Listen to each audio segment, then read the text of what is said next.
I caught my husband cheating with my sister, but now everyone is mad at me for exposing them during my mom's birthday. For the past year, my life has felt like a bad soap opera, and it all started with one text message that changed everything. I remember the exact moment when my perfect little world shattered. It was a sunny afternoon, and I was folding laundry while my 2 kids were napping. My husband, Matt, had left his phone on the kitchen counter, which wasn't unusual. But when a message from my sister popped up on his screen, I couldn't help but take a peek. What I saw made my heart drop. It wasn't just one of those normal, innocent texts. It was a string of messages full of secret plans, inside jokes, and flirtatious comments that no sister should be sending to her brother-in-law. I thought I must be misunderstanding something. I mean, this was my sister, Erin, the person I'd trusted my entire life, and Matt, my husband of 8 years, the father of my children. They wouldn't do this to me. But as I scrolled through the messages, the truth was impossible to ignore. There were plans to meet up while I was at work, pet names that made my stomach churn, and worst of all, photos that made my blood boil. They were clearly having an affair, and from the looks of it, it had been going on for months.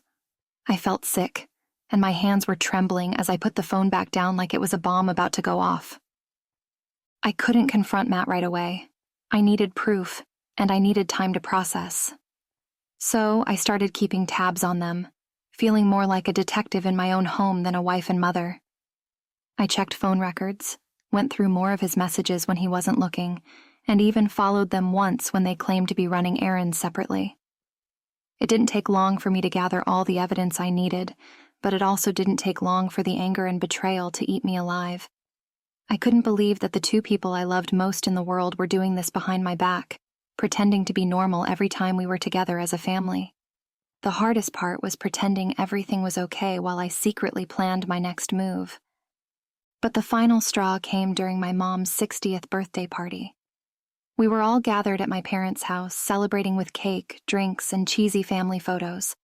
I was doing my best to put on a brave face, but it was getting harder by the minute, especially with Matt and Erin acting like nothing was wrong.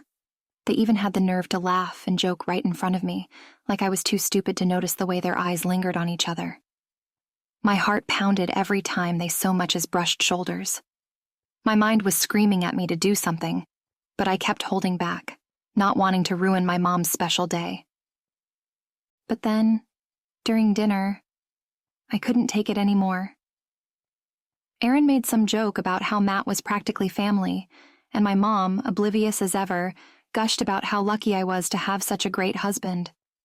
I felt like I was suffocating under the weight of it all, the lies, the betrayal, and everyone's blissful ignorance. I snapped. I stood up, and before I could stop myself, I blurted out everything. I told everyone how Matt and Erin had been sneaking around behind my back, how they'd been lying to all of us, and how I had the evidence to prove it. The room went dead silent, and all eyes turned to me, wide with shock and disbelief. My dad dropped his fork, and my mom's face turned pale as she looked between Matt and Erin, clearly hoping it was some kind of twisted joke. Matt tried to deny it at first, stuttering and fumbling over his words, but Erin's guilty face said it all. She couldn't even look at me. My parents demanded to see proof, so I pulled out my phone and showed them the messages, the photos, and everything I'd found. It was like a bomb went off in that room. My mom burst into tears. My dad looked ready to strangle someone, and Erin finally started crying, mumbling apologies that no one wanted to hear. But instead of rallying around me, my family's anger quickly turned in my direction. My mom accused me of ruining her birthday and making everything about me. My dad, who always had a soft spot for Erin, said I should have handled this privately instead of turning it into a spectacle. Erin just kept crying and saying she didn't mean for any of this to happen, which only made me angrier. And Matt? He just stood there, looking guilty but not saying much, which somehow made it all worse. I couldn't believe what was happening. Here I was, the one who had been cheated on, and somehow I was the bad guy for exposing it. My parents asked me to leave, saying I needed to cool off and that we'd talk about this later, but I was too furious to care. I grabbed my kids, packed up my stuff, and left without looking back. The days that followed were a blur of anger, tears, and confusion. I blocked Erin on everything, filed for divorce, and moved in with a friend while I figured out my next steps. But the fallout was far from over.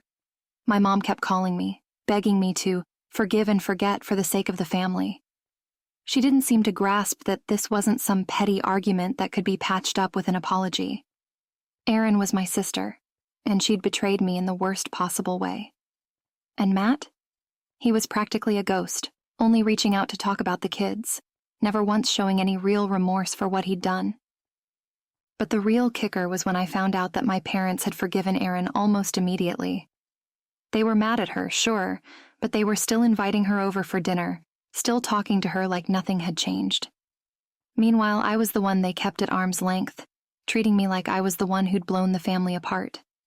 They even had the nerve to tell me I was being unreasonable by refusing to come to family gatherings if Erin was going to be there. It was like I was living in some twisted version of reality where the cheater and the liar were the ones getting sympathy, and I was the villain for not just letting it go. I tried to explain to my mom that I wasn't ready to see Erin, that I couldn't just pretend everything was okay, but she accused me of being dramatic. She kept saying things like, "She's your sister, you need to forgive her," and "Think about the kids, they need their family together." It was infuriating. I felt like I was constantly being gaslit into thinking my feelings didn't matter, that I was the unreasonable one for not wanting to be around the people who had hurt me so deeply. I wish I could say that I got some sort of closure or that my family finally saw things from my perspective, but that would be a lie. Every holiday, every birthday, every family event is now tainted with this underlying tension. My parents still expect me to come around and just act normal, but I can't. I can't sit across the table from my sister knowing what she did, and I can't look at my parents without feeling like they chose her over me. The months after the big blow-up were some of the loneliest of my life. I felt like I was walking around in a fog, trying to piece together what my new normal would look like without my husband, my sister, and even my parents, who seemed more focused on sweeping everything under the rug than actually supporting me. I went from feeling like I had this tight-knit family to realizing that the ties that held us together were as flimsy as paper. My kids were the only thing keeping me going. They were too young to understand what was happening, but they could sense the tension, the constant shuffling between houses, and the fact that Mommy wasn't smiling as much anymore. Matt tried to play the good dad card, showing up on time for his visitation days and even offering to take the kids more often, as if that would somehow make up for everything he'd done. He'd act like the perfect father when he was with them, taking them out for ice cream or to the park. But when it was just the two of us discussing logistics, he was cold and distant. I wanted to scream at him, ask him how he could betray me like this, and then pretend everything was fine when it was so clearly not. But I bit my tongue, mainly because I didn't want to drag my kids into the mess any more than they already were. Erin, on the other hand, was practically non-existent. She hadn't tried to contact me since the blowout, and I was fine with that. But I knew from my mom that she was still playing the victim, telling anyone who would listen that she'd made a huge mistake and was working on herself. I hated that phrasing, working on herself, like she was some sort of charity case that deserved sympathy instead of the scorn she'd earned. I couldn't stomach it. Meanwhile, my parents were still firmly on team let's all move on. They kept pushing for some big family sit-down to hash everything out, but I wasn't ready for that, and I wasn't sure I ever would be. The breaking point came a few months later when my mom invited me over for what she called a girls' day. Just me, her, and Erin. I knew what this was. Another attempt to force some kind of reconciliation. I didn't want to go, but my mom was relentless, saying she'd already made lunch and that it would be good for us to talk things through. Against my better judgment, I went, hoping that maybe, just maybe, Erin would finally apologize in a way that felt genuine, or at least acknowledge the pain she'd caused. But when I got there, it was clear that wasn't going to happen. Erin was sitting at the kitchen table looking like she'd rather be anywhere else. My mom started off with small talk, nervously rambling about everything except the giant elephant in the room. Finally, after what felt like an eternity, she got to the point. "We need to put this behind us," she said, looking at me like I was the unreasonable one. "Erin's been through a lot, and she's really sorry. Right, Erin?" Erin nodded but didn't say a word. She just stared at her lap, fiddling with her phone like this was some sort of inconvenience. That's when I lost it. I told my mom that I was tired of being expected to forgive and forget when Erin hadn't shown a single shred of real remorse. I told them both that they had no idea what it was like to be betrayed by the two people you trusted most in the world, to be made out to be the villain for simply reacting to the situation that they had caused. Erin finally spoke up, but instead of apologizing, she turned the blame back on me, saying I'd overreacted and made things worse by blowing up at the party. "We were going to tell you," she said, as if that was supposed to make it all okay. I couldn't believe what I was hearing. "You were going to tell me? When? After you'd completely destroyed my marriage?" I shot back. I could feel the tears welling up, but I wasn't about to cry in front of her. I was done being the one who was always hurt, always picking up the pieces. My mom tried to play peacemaker, but it was useless. Erin just kept doubling down, saying that I was overreacting and that she was trying to move forward. I told her I didn't care about her moving forward because I was still stuck living in the mess she and Matt had created. I left that day feeling more isolated than ever. I realized that my mom was never going to fully understand, and Erin was never going to take real responsibility. They were happy to sweep it all under the rug so long as it meant they could pretend things were back to normal. But nothing was normal for me anymore. My family wasn't my safe haven. It was a battlefield, and I was constantly being told to lay down my weapons while everyone else carried on like nothing had changed. Things only got worse when I found out that Erin was seeing Matt regularly. My parents insisted that they weren't together, but I didn't believe it. I'd heard through mutual friends that Erin was always over at Matt's apartment, helping with the kids and playing the cool aunt while I was painted as the bitter ex-wife who couldn't let go. It felt like a slap in the face.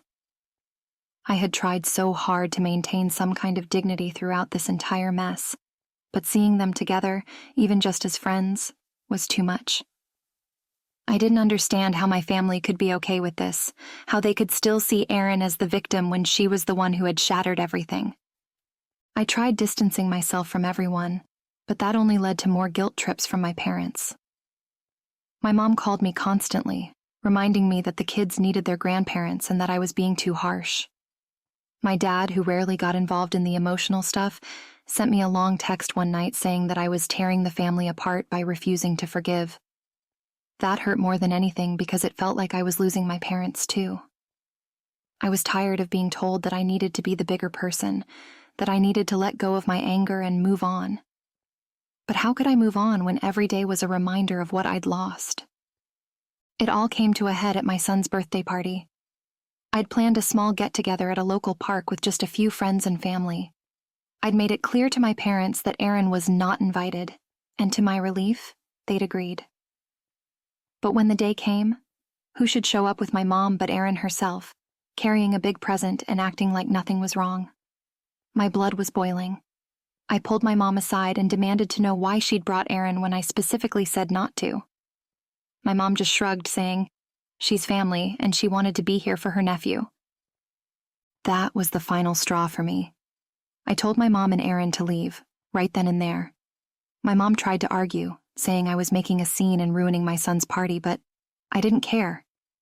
I was done playing nice, done being told how I should feel and act. I walked over to Erin, looked her straight in the eyes, and told her that she was not welcome, now or ever. Erin had the nerve to look hurt, like I was the one betraying her, but I didn't back down. I watched them leave, my mom still trying to plead her case, but I didn't listen. For the first time in months, I felt like I was standing up for myself instead of just letting everyone walk all over me. After that showdown at the park, I decided enough was enough. I cut off contact with Erin entirely and put some serious distance between me and my parents. They tried to guilt-trip me with phone calls, texts, and even dropping by unannounced, but I stopped answering. My priority was protecting my peace and my kids, and that meant creating firm boundaries that no one seemed to respect. It felt drastic, but I was tired of being disrespected in my own life. My parents acted like I was committing some huge betrayal by refusing to just let it go, but I wasn't about to sacrifice my sanity to keep up the illusion of a happy family. Matt was no better. He'd been trying to get back in my good graces, subtly suggesting that maybe we could try counseling, or at least try to co-parent more amicably. But I saw right through it. He wasn't interested in fixing things. He just wanted me to stop making waves so he could continue his little double life with Erin without feeling guilty. I refused every time, telling him that as long as Erin was in his life, we had nothing to discuss beyond the kids. He didn't take that well, but I couldn't care less. I wasn't going to give him the satisfaction of thinking I'd ever be okay with what he and my sister had done. I poured everything I had into my kids and my work, trying to rebuild some semblance of a life that felt stable. I got them into a new routine, signed them up for activities, and focused on making our home feel like a safe, loving environment where they didn't have to sense the tension that constantly simmered just beneath the surface. It wasn't easy, but it was the only thing keeping me going. Still, the loneliness was unbearable at times.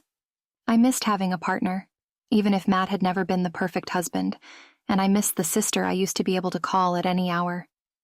But every time I started feeling sorry for myself, I reminded myself of all the lies, the betrayal, and the fact that none of them had truly tried to make things right. Then came Thanksgiving, which was always a big deal in our family.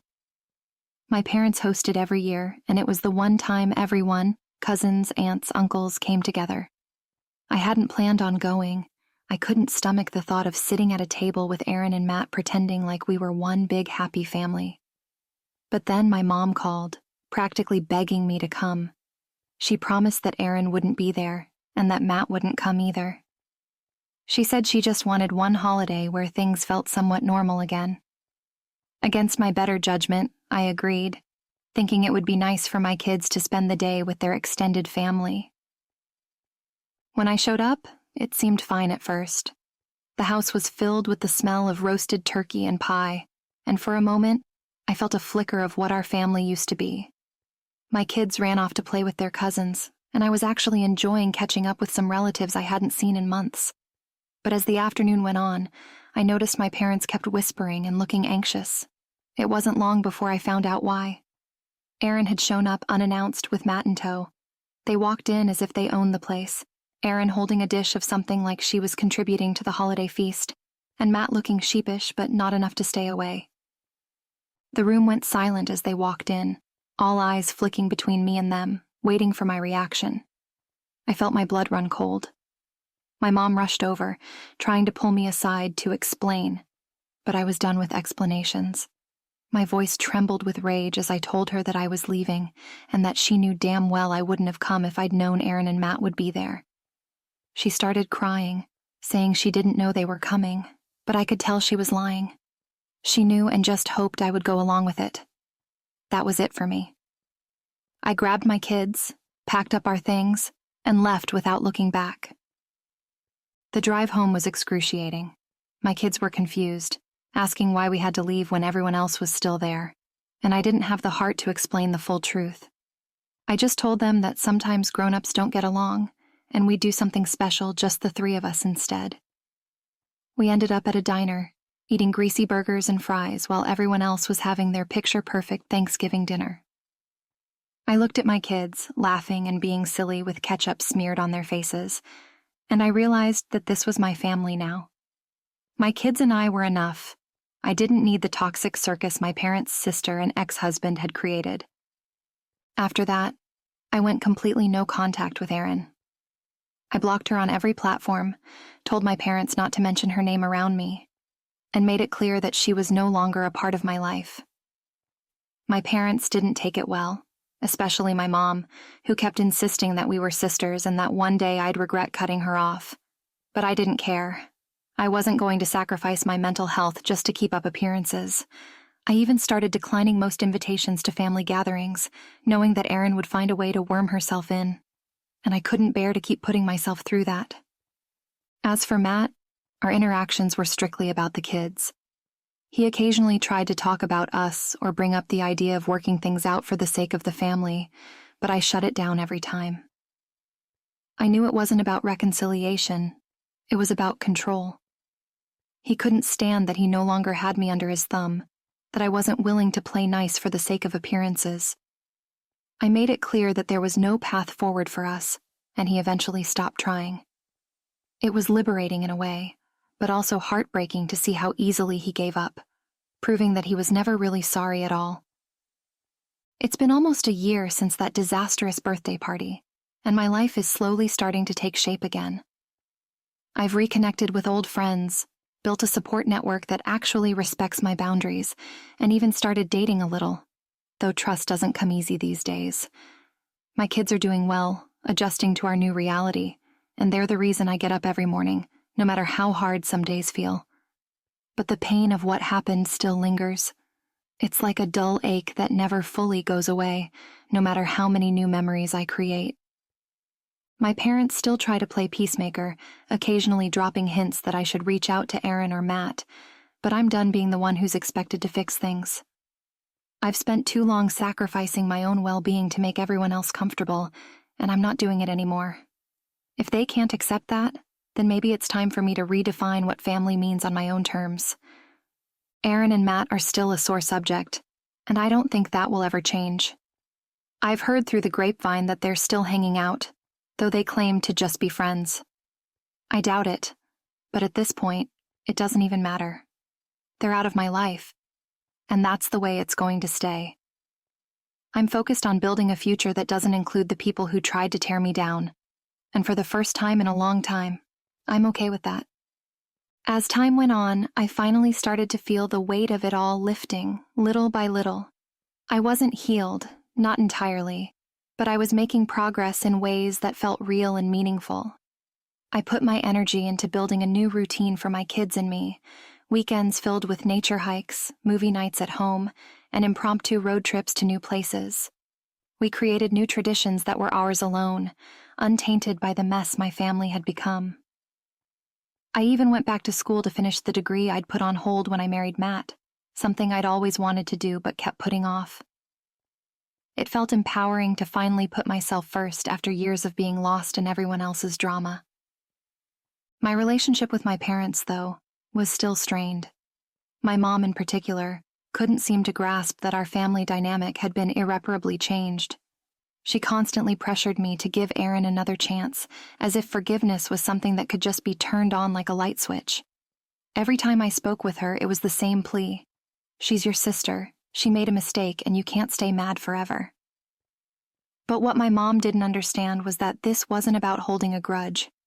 It was about self-respect, about knowing my worth, and refusing to let toxic people back into my life just because we shared blood. Erin made one last attempt to reach out around Christmas. She sent me a long, tearful email apologizing for everything and begging me to forgive her so we could move forward as a family. It was filled with the usual excuses. She was going through a hard time. She never meant to hurt me, and she missed her sister. But there was something missing, something crucial: genuine accountability. Nowhere in that message did she fully own up to her actions or acknowledge the depth of the betrayal. It was all about how bad she felt, how hard things had been for her, without a single thought for the hell she'd put me through. I stared at that email for a long time, trying to decide what to do. A part of me wanted to respond, to lay into her and let her know exactly how much pain she'd caused. But I realized that would give her too much power. She didn't deserve to hear my pain. She didn't deserve anything from me. So I deleted the email without replying, feeling a strange sense of relief as I watched it disappear from my inbox. It was symbolic, I guess, erasing her attempt to worm her way back into my life the same way she had wormed her way into Matt's. The biggest shift came when I finally started letting go of the anger.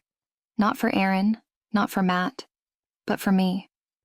I didn't want to be stuck in that bitter, angry place forever.